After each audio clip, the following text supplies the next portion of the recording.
igreja. A primeira questão, o primeiro fundamento que todo cristão tem que saber é o que é Cristo. Você sabe o que é Cristo? O que é Cristo para você?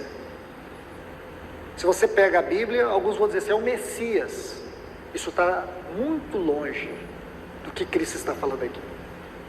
Veja que quando Pedro diz isso, ele fala assim: Pedro, não foi carne e sangue que te revelou. Por quê? Porque Cristo não é uma concepção filosófica, teológica, é uma revelação.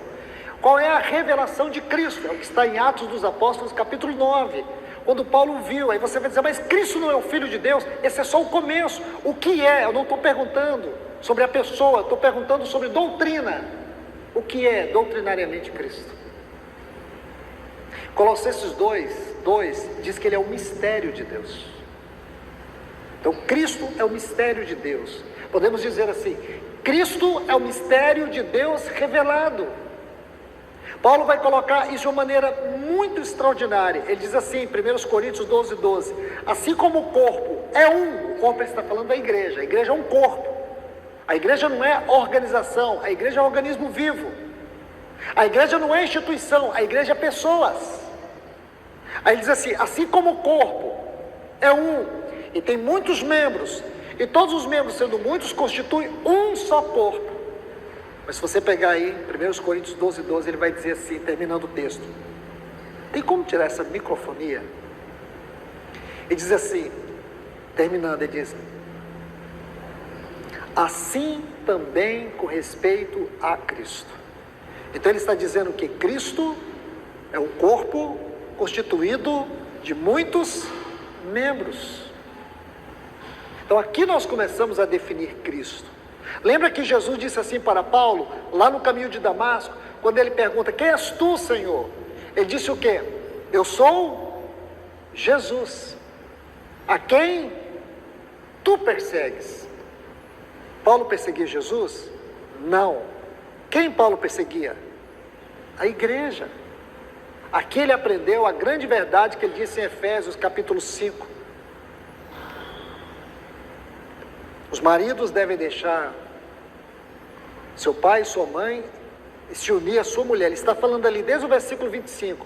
Maridos, amai vossas mulheres como Cristo amou a sua igreja e se entregou por ela. Lembra? Aí ele vai concluir e vai dizer assim, que os maridos devem deixar seu pai e sua mãe e unir a sua mulher. E os dois tornarão uma só carne. E diz, grande é este mistério, mas eu não me refiro ao marido e à mulher, eu me refiro a Cristo e a igreja.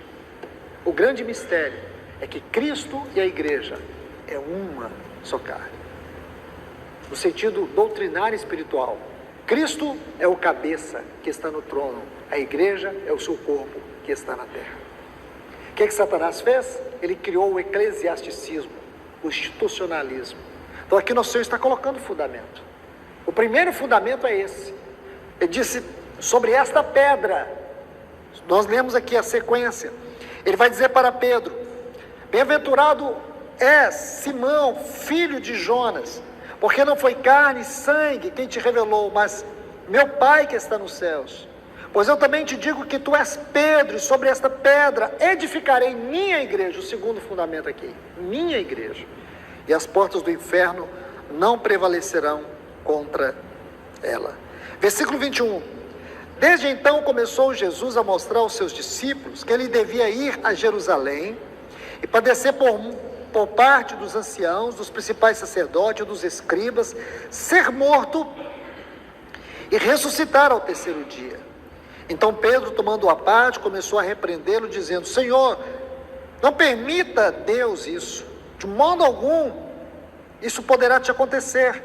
Mas ele, voltando-se, disse a Pedro, arreda-te, Satanás, porque teus sentimentos não são os de Deus, e sim os dos homens. Então Jesus disse aos seus discípulos, se alguém quiser vir após mim, negue-se a si mesmo, tome a sua cruz e siga-me. Porque quem quiser salvar a sua vida, perdê-la-á, e todo aquele que perder sua vida por minha causa, achá-la. Então aqui nós temos o terceiro fundamento.